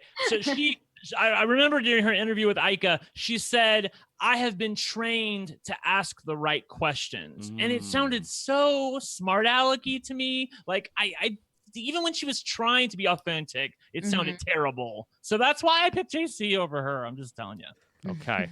All right. Well, JC is so well spoken, so I can understand why you went in that direction. Okay. Taryn. Shade, Rob, shade. Taryn. Summer of Steve, 2018. Let's do it. Yeah, well, We're doing it. He has a better chance of winning now that he's on your draft. It's true. It's true. Yeah, I mean, I've got Steve. Is he gonna win? No. But that's fine. He's look, the older person archetype, he's not even that old, although there are people who might disagree.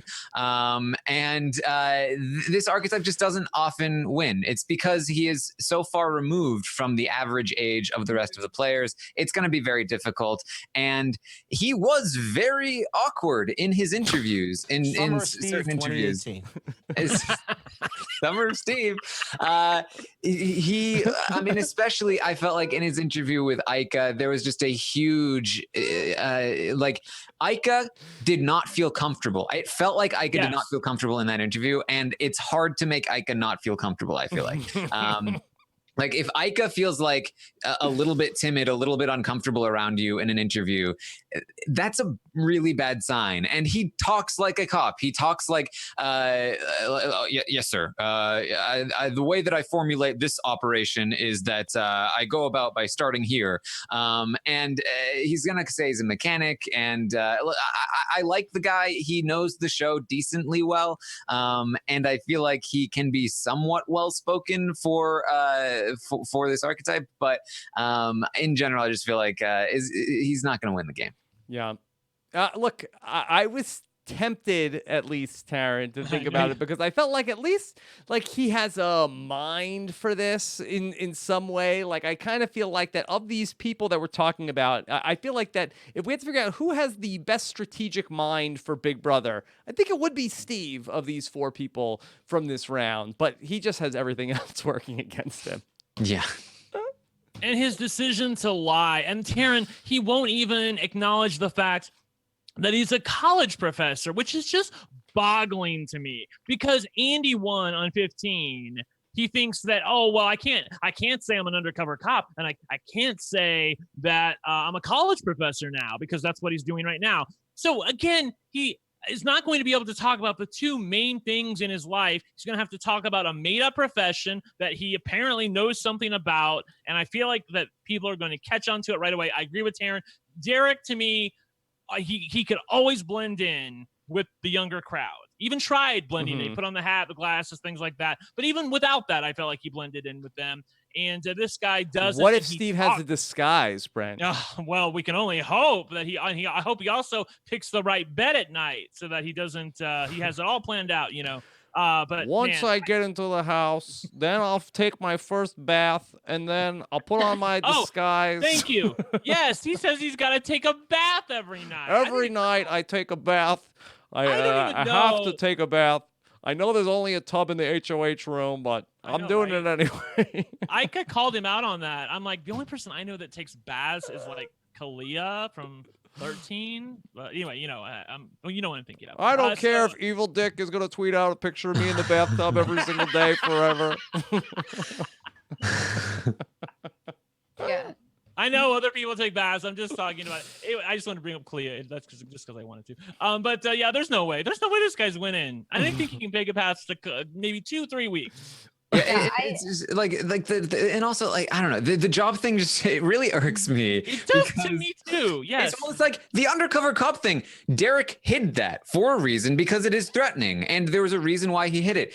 Andy was openly a professor, and it worked really well for him. You want to mimic that strategy. If it worked well for Andy, it will also work well for you because nobody don't think so, Taryn. Those professors.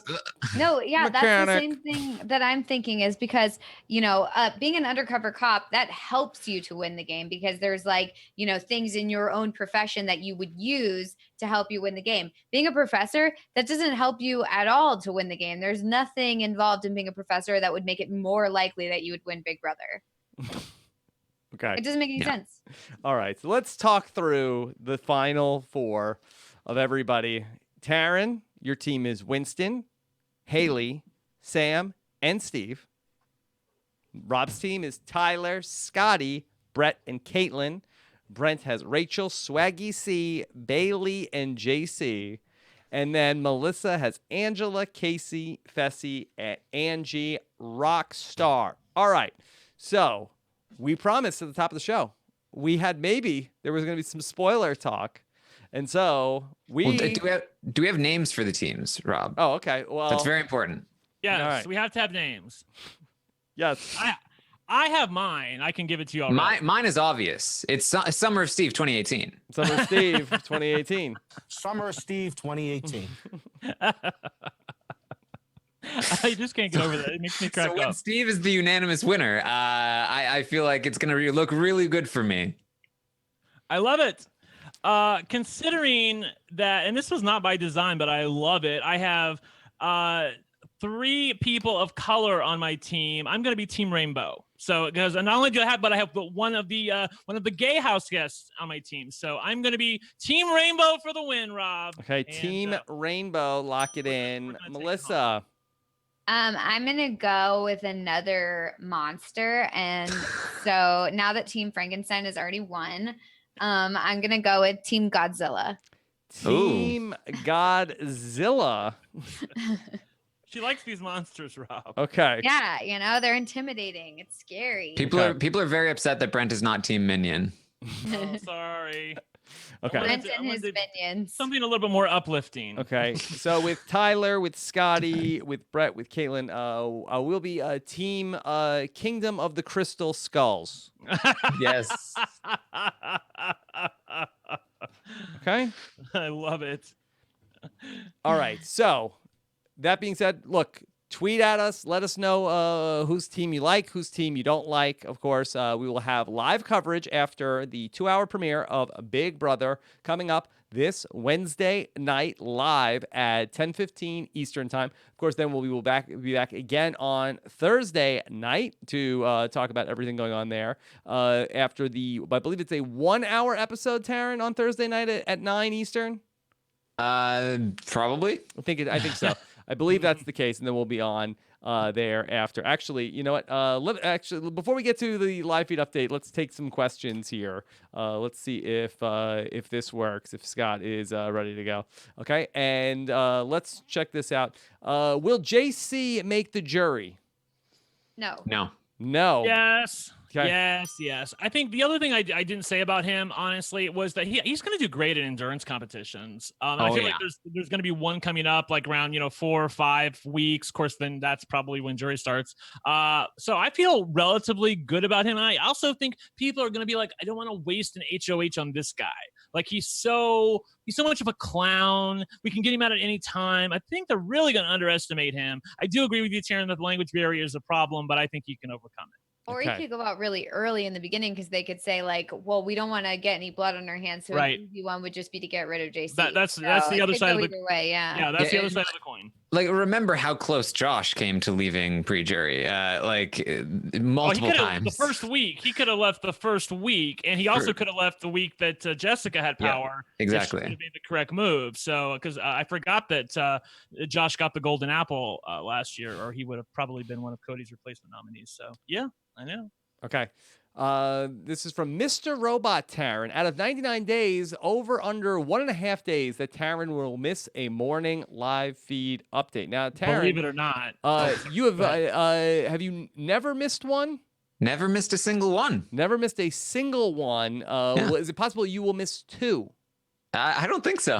I feel like we're good. Yes. Okay. All right. Put it out there. Okay. Let's go to this question, which I can't make out what that says. That's Andrew Kirk is saying that he's watching us on his TV, I believe. On the big screen, he says. Okay, he's trying to show us the big screen. Yeah. Way to go, Andrew. Okay. Colin Murphy says, it's Melissa getting Angela at 4 is an absolute steal. Look at you, Melissa. Oh, well, thank you. Yeah. So, good job there on that steal. The Melissa bot says, what would Melissa wear if she wins again? I will wear a bigger crown. A bigger crown. Okay. Yeah. All right. Well, as it looks like you are careening towards a win, maybe we can see if we can get a bigger crown ready to go. Okay. And then Steve Schultz wants to say, Taryn is drafting a cast of Southern Charm. Okay. Sure. Except for Summer Steve. Except for Summer Steve. Which is the name of your team. Yes. Yeah. Okay. And then Lance Dave says, let's not gloss over the most important. Who will take the Gina Marie torch and run with it during Big Brother 20? What is the Gina Marie torch? I don't know. I'm guessing the chicken parmesan or what? I don't know. More likely to come to some sort of a patron karaoke event and steal the show. Yeah, and she also released that video that they made me watch last year. So I don't know. I'm not sure. Be like really, really like wanting to come back. Yeah, I don't know. Tweeting about it. Gina Marie. Who was she feuding with? Also, everyone. Was it Raven? Did Raven say something about her and she wanted to fight Raven? Yeah, but then she backed out. She said that at the end of last year. She was like, I'll do a Kickstarter if y'all will, will pay for me to go out there. Yeah, exactly. Okay. All right. It was funny though. I liked it. Here's everything that our schedule as it looks right now. Of course, we'll be live on Wednesdays and Thursdays and Sundays after the episode. That if you missed the announcement, I will be with Eric Stein every Monday this season of Big Brother, taking your feedback, questions, and more. That will not be a live show. That'll just be a podcast that we'll have out on Monday nights. Of course, every morning, join Taryn Armstrong for the morning update all summer long at 10 Eastern, 7 a.m. Pacific. And then, of course, the LFC Roundtable is going to be on Tuesday nights this season. And, of course, you can watch it all here, rhap.live to see us on Twitch or YouTube, Periscope, you name it. Hopefully, all the bugs are worked out by the time we get rolling on Wednesday night. And that being said, let's talk about the spoilers. The Office of Civil Defense has issued the following message. This is a spoiler. Warning. A spoiler. Warning means that an actual spoiler against this country has been detected and that protective action should be taken. Yeah. Sorry, I don't have the buzzer right here. I had other things to buzz in other rooms of the house, and it was moved out of the podcast studio. We'll have that squared away by Wednesday. All right. So, Brent, how did we get to this point in terms of spoilers? From what I understand, there is the gentleman or lady, I don't know who it is, who spoiled Megan leaving the house last year. I think he also spoiled Jessica's HOH win as well. He goes by Vegas for sure. His spoilers have been accurate in the past, at least last season they were. And he was on Reddit, and then he moved to Twitter through various reasons why. And he has been posting spoilers on Twitter, and we have an HOH, Taryn. Okay. We do. All right. Again, according to this person, and there's also some drama about the Taryn. Can you give us the quick version of what the drama I didn't know if you want me to go into that. I mean, who cares? Okay, I'll go into it real quick. Okay, so just to be clear, the reason why we're saying unconfirmed spoilers is because the reason is because there's some drama behind this, and there could be some chicanery happening here. So this person was on Reddit, and they had privately before this season had asked other people to downvote other people's threads, and which is not something that's allowed on Reddit. And then when he started coming back this season, the mods on Reddit decided to make him a mod. And the people that had been asked, a few people specifically who had been asked to downvote other posts privately, decided to say, hey, this guy's kind of breaking the rules because you're not allowed to do that on Reddit. And here's the screenshots showing why. So then they unmade him a mod. He took his ball and decided to go home by moving it over to Twitter and said he wasn't going to spoil anymore, and then proceeded to spoil over a period of about 4 hours last night the nominees. Is it okay? Can I say good? You know, it's one thing we talk about the live feeds. I mean, that's like people are watching, the live feeds are on, but you know that this person is going around and then is reporting stuff that they're not supposed to be reporting. So I kind of feel like it's kind of there with us, like the Survivor spoilers. It's like we know this stuff because it's out there. But if this person stops telling us things that happen that we don't know yet, fine. I would be totally fine. Good. We'll be surprised. Good. I'd be so freaking great if this person would just shut the hell up, because does that make me a bad person? No. And also the way too many leakers, Brent. I am so glad that I sleep like an angel, because I was not awake for the 4-hour marathon of telling everybody who was safe and all that. Just so you don't know, or just so you know, on Twitter, he apparently was tweeting, you know, Bayleigh is safe and this person is safe and this person is safe for about a period of 4 hours. They spend millions of dollars making this show, and then this guy on Twitter is gonna, oh no, you gotta watch his show. He's gonna do it better. Yeah, because he didn't get enough attention on Reddit, so he wants it on Twitter. Don't tune in on CBS. Tune into this guy on Twitter, Vegas for sure. All of you. It's the real Vegas for sure on Twitter. And why are you pointing to Taryn? Are you saying that Taryn is the real Vegas for sure? Looks like you're pointing to Taryn. I'm sorry. I'm pointing to the chat because I don't want you guys to give him any more, because he retweets all the positive stuff that you guys say about him. Like, you know, oh, he's so great. Oh, I hate it when people do that. It's so annoying. Terrible. I don't know anybody that does that. I don't know about you guys. Retweet all the compliments, not any of the bad stuff. Yeah, I retweet some of the bad stuff all the time about me. I retweet my shade. I just want to own that. But also, I think the most important part about one of the main reasons why the Reddit and many people have turned on this person is as soon as they went to Twitter, they went ahead and doxed, which means they revealed personal information about one of the people that had been saying that they had broken the rules, even linking to this person's LinkedIn account. Yeah. And that's very, very stop being terrible, okay? Stop being awful, everybody. Yeah, Big Brother didn't even start yet.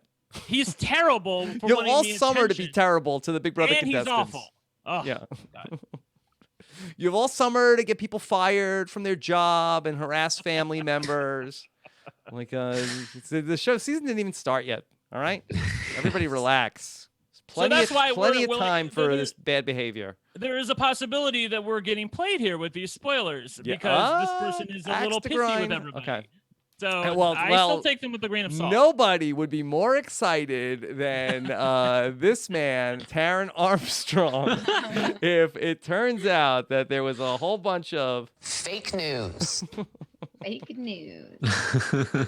Yes, and that's because the spoilers. And for the record, I do believe that these are correct. I have no reason to believe that that this person no longer has access to the spoilers. But the spoilers are that that Tyler has won the HOH. Tyler is our first HOH winner. He said he didn't want to win. Going Unless in, he had some bad vibes. Yes, he said the only reason he'd win is if he felt like everyone hated him. So take that for what you will. But Tyler has become our HOH, and then the nominees. After a few hours, we it was the longest round. What do they call it? The spinny table. Were you up for that whole thing? No. I woke up right after he revealed the two nominees, and I was like, thank God. Yeah, I read it like a day later. Okay. But the two nominees are Sam and Summer Steve 2018. Summer Steve 2018. Yeah. That makes me sad. It does make me sad. I would have picked both of those people much higher had I not heard these spoilers. Mm-hmm. Yeah. Yeah. Apparently the reasoning, I don't know if this is correct. I read this somewhere. I don't know if Vegas said this or if it was assumed. But apparently they were the first two people to fall off of the endurance or whatever the competition was. Right. And that's why they're nominated. And this Vegas is also well. pre-veto as well, right? That we Yes. So who knows what ultimately could happen? It's the first couple days and anything could shake out. So if this is in fact actual factual news, so more to come as we go along. I believe that in the past we've seen the first veto play out once the feeds come up. Is that correct? Because I remember a lot of times like that first Saturday that the feeds come up, that then they're down for a long time and then they come back up and they've like done that word scramble competition. Does that sound right to you guys? I feel like the veto is usually won by the time the feeds come up, but yeah. I think so. Well, That's generally my memory. No, last year he had to name a new nominee, and then they played the veto the next day. Remember, because Alex hadn't been nominated, or well, she was already. No, I can't remember because she was telling us that she shouldn't have been nominated. So she was definitely on the block at that time. Mm-hmm. Yeah, I feel like it might have gone both ways. I forget at some point. Oh, yeah. Rob. Okay, the chat is saying Rob is right. So listen, last year it was after feeds. Yeah. Yeah, it might have. I think it might have been different. Yeah, I think Jillian was already bitching about the fact that she was there and she could have stayed. So yeah. Okay. All right. So a lot on our plate to get ready for here in Big Brother 20. So this is very, very fun, very exciting. Anything else you guys want to say here tonight? I love my team. My team is so fun. I mean, seriously, Rob. I have Rachel. I remember. Queen, I was here the whole time. Swaggy. I've got JC and Bayleigh. I am so freaking excited for this season. Okay. I'm really all right. So, all right. I know that we had some issues here for those of us watching live. I think I have some ideas of how to fix them. Hopefully we'll have everything straightened out for Wednesday night. Of course, we always appreciate your patience. I'm sure that the podcast sounded absolutely wonderful. And of course, you could listen to that all summer long. We go to robhasawebsite.com/iTunes for our main RHAP feed. That'll be all of the shows hosted by me this summer. If you want our Big Brother only podcast feed, you can go to robhasawebsite.com/BB podcast for that. Anything else to say before we sign off? Well, yes, Brent and I have something planned for tomorrow. Yes, I recently re-released Brent's original Taron Show interview because the Staircase documentary has been re-released on Netflix and people have been watching it. And it's big news right now. So Brent talked a lot about his involvement in the Staircase trial. And so I've been asking for questions for a new interview, Brent Part 4 on the Taron Show. And I'm actually going to be streaming that live for the very first time. A Taron Show is going to be streamed live. It's going to be on Twitch tomorrow night. So check out my Twitch channel, Taron Armstrong. We'll be streaming live. You can ask questions. It's going to be all about the Staircase trial. And I'm sure, I mean, you can also, of course, ask Brent any other questions. He is game for whatever you want. But we're going to do it live so you guys can interact and ask us questions. So make sure you go to Twitch and search for me, Taron Armstrong. We're going to be doing that tomorrow night, probably around 8 o'clock. Okay. Of course, let us know your feedback of what you thought of the format video-wise as well. Of course, thanks so much to Scott St. Pierre behind the scenes. Take care, everybody. Have a good one. Bye.